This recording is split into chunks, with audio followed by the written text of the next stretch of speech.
Hey, fellow Aquas, how y'all doing? Welcome, welcome, welcome. We're going to be doing your second half of real general reading here. Let's talk about your meditation, shall we? Ooh, let's do it. I saw an elephant, y'all. I saw an elephant that was standing under very stormy skies. Okay, and the rain was a pouring and a whirling and a doing, and this elephant was just standing there, like taking the rain, like a G. It's just like this downpour happening. And then I saw this tent, right? Like this white fabric tent go above the elephant and catch the rain, right? And then I saw, very interesting, a scene from Harry Potter. I believe it was Deathly Hallows Part 1, if I'm not mistaken, where it's a very dark point in the series, and there's a wedding taking place. And someone says, this is I think it's Hermione says, this is, it's Jenny says, this kind of seems like a strange time to be having a wedding, given everything that's going on, i.e. the darkness, right? And then Harry says, well, maybe that's the exact reason to have a wedding, right? And so then I saw the Aquarius collective start having a good old time underneath this tent. And like the rain was falling on the tent and you could hear it, but it wasn't being affected by it as much anymore. Like the rain wasn't directly falling on you anymore. Right? You could hear it, and he decided to dance underneath under the tent here. And I saw like this beautiful party going on where it was like, we're just going to like dance, have a good time, and be where we are. Despite the fact that we can hear the rain, we don't feel it as much. And then I saw the words new dawn come up, and I saw this sun come through and break through the storm. And then I saw the Aquarian collective kind of going, wait a minute, it got a lot more quiet, and being surprised by it. That's the point that I'm so obsessed with.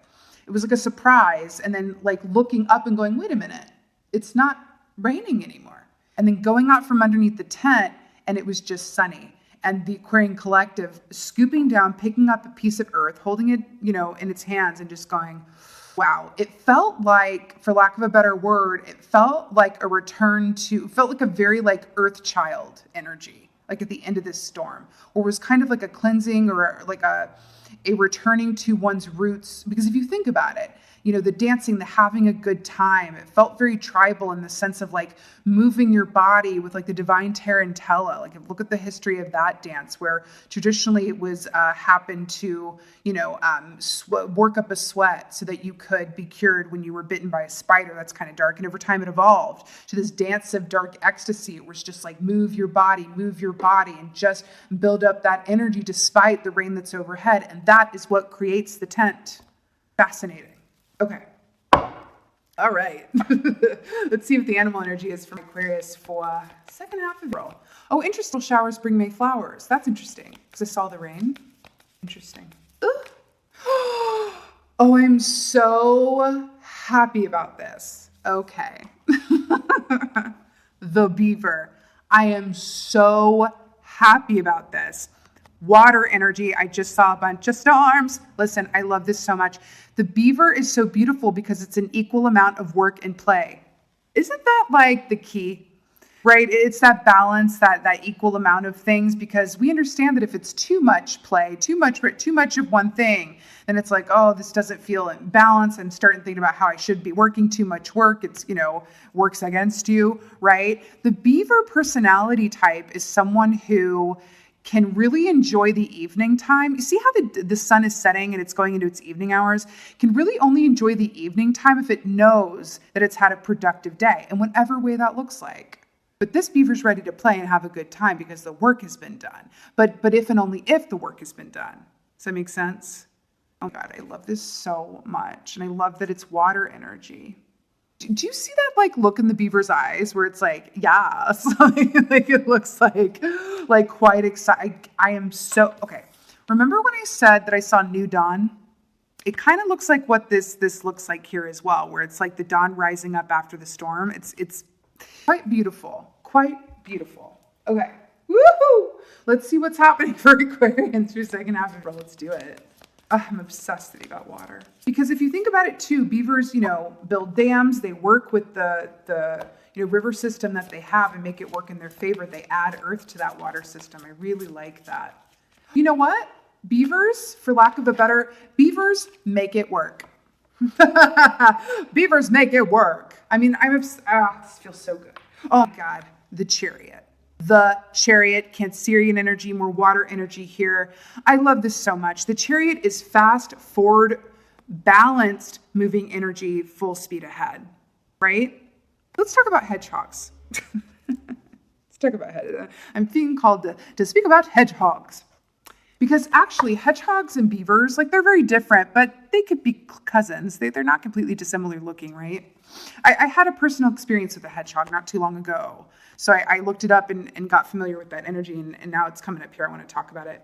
Because I was with someone who almost stepped on a hedgehog. It was at nighttime. And the fact that, don't worry, no hedgehogs were harmed in that memory, but she's kind of like putting her foot on it, so they're taking me right there. Hedgehogs are about understanding that you have the right to enjoy your life, that you have the right to enjoy every moment and have whatever it is that your heart desires, regardless of your given circumstances, people around you, or your own thoughts and beliefs, right? You have the right to enjoy your life and benefit from your work, but not just that, but your karmic work as well, right?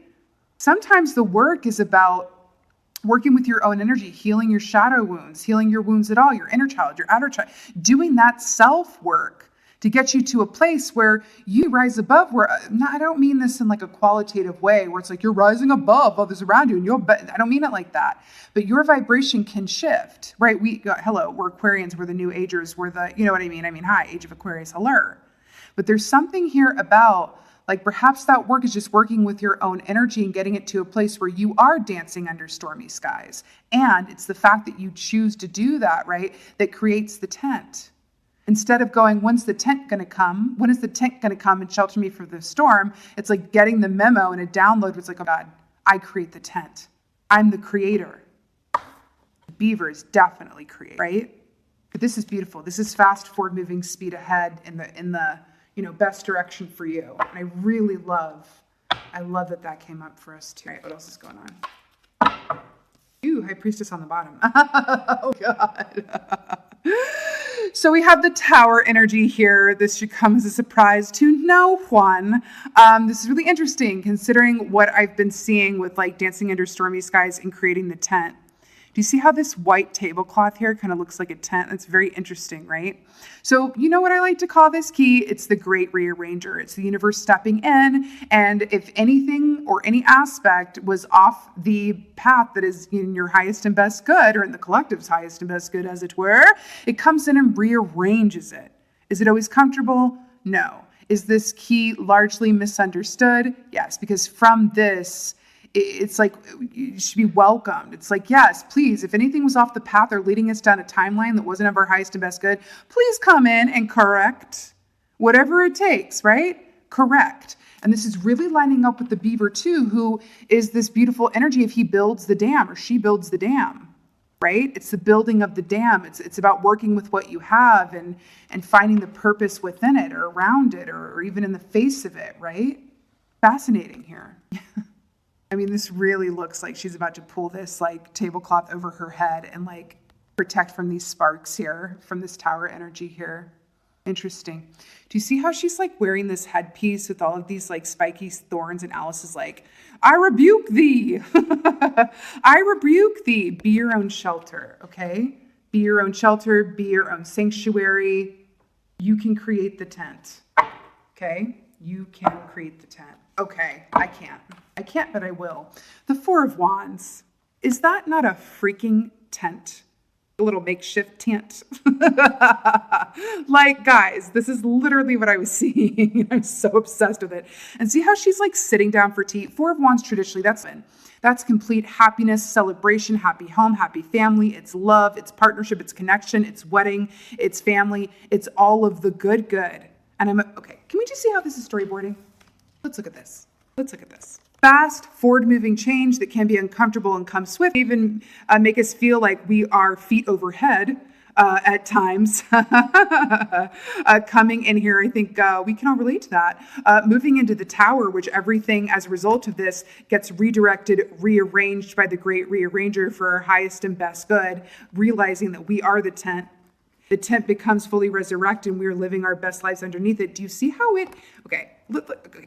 Remember when I saw the storm in the meditation? Is this not like a storm? And then I saw that you were having your best life under the tent. And then you're like, wait a minute, I don't hear any rain anymore. And then you walked out and it was like all sunny. Is this literally? Like, how stunning is this? It's not just that everything is going to be all right, because I want to point something out. First of all, the trees here. But see how the clouds are white here? And then you go to the darkness of stormy weather in the tower and everything. And then you come out and the clouds are pink. This is not being like it was before. This is being better than it was before. The pink is the color of love and heart-based consciousness and Christ consciousness and all of that goodness, just like the flamingo, right? Guys, I love it. It's really good to be back with you in the full capacity, I will say. See that house of cards there? You really are making the most of your lot and being your own, shelter in the storm here. I really love it. You drink that tea. I'm hearing the number 9. 9 seems really pertinent for some reason. The number 9. 9. Let's think about the number 9. Well, 9 is the number of endings before the 10, which is a completion and then starting of a new cycle. There's something to that, though. Okay, the Chariot. The Chariot. Okay, what did I just say? What number did I just... We just got the 9 of Swords. Hello. Okay, so 9 of Swords, traditionally speaking, and this is why I'm so obsessed with this deck, the After Tarot. I'm kind of obsessed with it. I got it recently and I can't put it down. I can't quit you. I love you. The 9 of Swords traditionally is about nightmares and having a lot going on in the mental sphere that keeps you up at night and, issues like that. But this, I love that it's coming out in this way because it's literally you are battling the dragons in the darkness and you're going, not today. But notice how this completely different deck, notice how this pillow is pink as well, right? There's love running throughout this whole thing. It really, really is. Love is running. That is the great transmuter is love. And that's just what it is. So I love that this Chariot, I feel like what I'm getting from this, especially because of the pink as well. And flamingos also, stand on one foot most of the time, don't they? I'm really getting this feeling of there's an energy here of being a lot in our heads, having fear, maybe having nightmares, maybe having trouble sleeping. I'm kind of getting a feeling of odd sleep patterns or having trouble sleeping or whatever have you. Even on a good day, at the best of times, Aquarians have a very active mental sphere. I just heard music or audiobooks to help you at nighttime. Okay, creating your nighttime sanctuary in a very deliberate way. I just heard that. Okay, but I do. What I feel like this is saying with the Chariot as well. I feel like this is not going to hang around for too long. That it's going to kind of come in and move through, even if it's by design of your own will.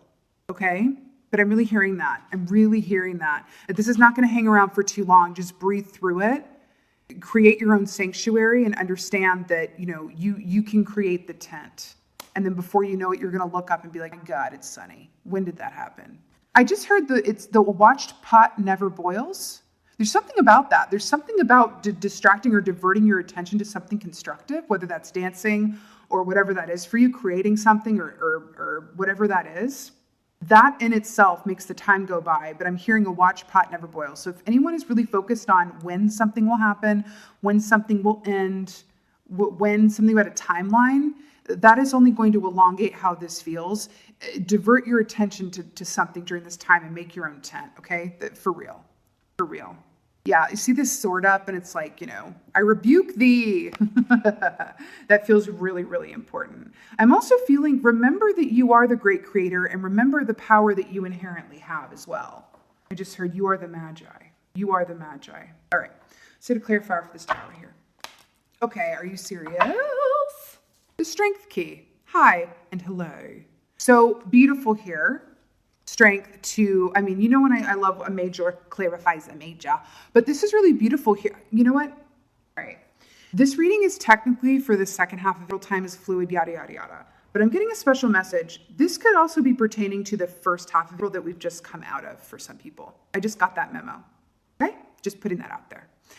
The Strength key, is really about everything that we've been talking about, honeys. It's really about deriving strength from the divinity within and around you. You are the Magi. You are the great creator. You can make your own tent, right?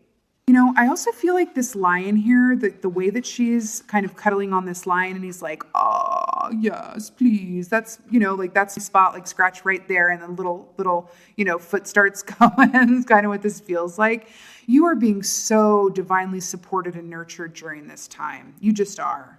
You just are. Listen, it's hard out here for an Aqua sometimes, right? Because we are inherently futurists. We just are. We're just born that way. Like, you know what? We're futurists. We're always thinking about the next development or what's next. We're not inherently prone to, I mean, we can work on it and we can choose it. We're not inherently prone. We don't come off the factory line living in a moment-to-moment way. We're just not made like that. Okay? We're just not made like that. I mean, again, this is going to be different for different people. For the most part, we are futurists and we like to think about what's next. Okay? So what I'm really getting here is that there is this big call to be in a moment reality, to do whatever your version of a dance is. That creates the tent. And then you divert, you distract, you look another way, right? Whatever that means to you with that beaver energy, right? Of like getting that work done so that you can be in a place where you can enjoy what comes next with this new dawn. And then you look up and it's like a bright, sunshiny day. You see where I'm going with this? It's really up to you and you have the complete power. You can absolutely and always ask for help. But anything that has you up in your mind right now, that ain't it. It's not necessarily, I'm not getting the feeling that in this context for the collective that I'm reading for, I don't feel like that is the ideal cup of tea for the time that I'm looking at here. Okay. And I do like that we got the number 4, spring, very much reminiscent of April. Okay. I really like that. I really like that. 4 of Wands. Yeah. Oh God, look who's at the bottom. Oh God, look how she's depicted here. Living her best topless life. You know what? We're going to keep her because she's reminding me so much of the beaver energy here too.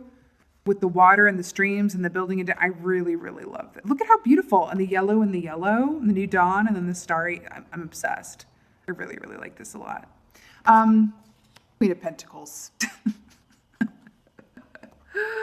Yes, Queen of Pentacles. To clarify the 4 of Wands, Queen of Pentacles, beautiful earth energy here. Look at how sunny it is. Queen of Pentacles is a beautiful receiver, but look at how she's got this one pentacle. Is her reflection in that? Yes, her reflection is in that pentacle. Can you see that? See her face right there? Her reflection is in the pentacle. You know what I'm getting from this? Well, first of all, traditionally, Queen of Pentacles is very much about the more that you're grateful for what you already have, the more that you'll manifest to be grateful for. She's reliable. She's trustworthy. She's a beautiful mother archetype. She's generous. She's nurturing. All the animals love her. She's that gal. You know what I mean? I'm also drawn to the roses here. Roses, at least where I am, bloom in May. And that's not escaping attention. That this is very much speaking of what we're talking about the last part of April, and then this is speaking to me of showers bring flowers. It just feels pertinent. Okay? Feels pertinent. Yeah, this is actually really beautiful because this is also speaking of deriving strength and that source of feel good from yourself. See how she's just looking at her reflection like, God, who is that beautiful gal? You know what I mean? It feels really, really beautiful. It feels really, really beautiful. I mean, look at this. This is the end result of moving through these energies in this time right now. I have to say it again because I really feel it. I feel that, and it doesn't normally happen like this, but hey, it's the new normal. It feels like for some of you guys, I feel like we're getting that some of these energies are coming in from the first half of it. Okay? Putting that out there. But this is really, really beautiful here. And I also love the red here, the root chakra, really being grounded, really appreciating things in a moment-to-moment way by your own design. Okay? That's exactly what it is. Being grounded, focusing on your passion and what moves you. And when you come out of the other side of it, it's not the same as it was before. It's even better. The clouds are not white. They're pink. They're pink. The color of love. Okay? Yay! Let's get an oracle. Which one shall we do? I feel like an angel. It's so good to be back with you guys. For real, for real. Let's go ahead and get an oracle. Get an oracle from Aquarius. Ooh! Oh my God, I'm so obsessed. Okay, this is like, I can't with this because this is, I feel like this is directly commenting on what I just said about some of these energies. Feel like it was the first half of role, and then, yeah. Oh God. Overcoming difficulties. Archangel Jeremiah, the worst is now behind you and you're surmounting any previous challenges. Doesn't this look like bright sunshiny day, new dawn, new day has come, feather, angels, realness, blessings? I can't. It's too good. I really love it. The worst is now behind you and you are surmounting any previous challenges. Look how beautifully that lines up with the Queen of Pentacles and the Four of Wands. Boom. Okay, we also got angel therapy. Archangel Raphael, I'm telling you, Raphael is everything right now, especially with the green and the pink. Those are the colors of the heart chakra, a lot of heart chakra energy here. Colors of the heart chakra and physical, mental, emotional healing as well. Personal note, I've been calling on Archangel Raphael every day, okay? Archangel Raphael, give your cares and worries to us angels and allow us to take your burdens. Yes, please. Yes, please. Actually, that's kind of lining up in a very specific way. Give your cares and worries to us angels and allow us to take your burdens. Ooh, interesting. I almost missed that. Remember how I said that the beaver can really only enjoy the nighttime activities or the play portion of the day after the work has been done? I'm getting a special message that realize what you can and cannot do. Realize what you do and do not have control over. Because if something's out of your control, right, then what's the point of Nine of Swordsing about it? If there's nothing that can be done, first of all, there's always something that can be done on a personal level with meditation, prayer, lighting kit, whatever that is for you, because you are the Magi and you are the great creator. And that's just what it is. Everything is a refraction of what you create, right? That's a whole theory that I could spend a long time talking about. But for these purposes, that's what this is. So give your burden, realize that you can only do what you can do. And maybe all that you can do, maybe all that you need to do is make your own tent and dance and feel the joy of a la Queen of Pentacles, right? A la the Star, of what you do have, of what you're grateful for, of what is going right and well, right? And let the celestial realm work out the rest. Let the universe work out the rest. There's only so much that you can do. Remember something. We are all one. So the individual energy that you harness and live within is going to positively or not positively affect the collective as a whole. And it is up to you to be strong and hold on to the light and the faith right now for those who are truly having, it's difficult for everyone in their own way, but for those who are sick, for those who are separated, for those who are on the front lines, for those in the healthcare, and all of those, right? Think about realize what you do and do not have facility around, right? And be the tent, because by being the tent for yourself, by focusing on what is right, what is working, right? And what you do have control over, that is going to benefit the collective in a positive way. That is something that you can do, right? Be your own tent, right? And all you got to do is ask for help, right? If you get into this place of Nine of Swords, it's like, all right, how do I transmute this? Help me with this. And another tip too, I have found that in moments where it gets to be Nine of Swords land, right? We're in Nine of Swords land trying to get it to the strength, right? Which leads us inevitably to the Star, as it were. Or really in that energy, I find that it's the best thing to do, at least from experience, is to look that, what is this, a dragon? I don't know, some sort of weird, some sort of strange flying fire chameleon or something, is to look it in the face and give it some attention. Instead of going, oh, I don't want to look at it, I don't want to feel it, I want to, it's not distracting yourself by avoidance. It's about redirecting your energy to a positive outlet. That's the difference. That's what I'm talking about over here with I don't remember which cards were where, but with this Tower energy here. Oh, and the Strength key that I'm holding right here. It's about redirecting your energy and focus to a positive outlet, right? But in order to do that, you got to look at what's coming up for you in these shadowy hours and these shadowy moments and go, what is this really about? This fear I'm feeling, this anxiety that I'm feeling, the fear and anxiety I'm feeling for everybody else, for empaths out there, feeling anxiety and fear and sadness and all of these things that maybe not even all of it is yours, but you're feeling, you're picking it up, you're feeling it, right? looking that in the face so that you can transmute it, slay that fire chameleon dragon type deal, and move right into the strength key, right? That's what it is, okay? Because look at where we're going to. It's just a hop, skip, and a jump to Queen of Pentacles and Four of Wands. And I'm completely obsessed. Showers bring Mayflowers, okay? And again, with that number 9, just... Whew, okay, beautiful Aquas. This was your second half of a general reading. I so hope this helped and resonated with you. If so, please let me know in the comments below. You know I live for reading your comments the most. And with that being said, just thank y'all so much for being here. I love you guys so much. And as always, thank you for being you. And be well. Until next time.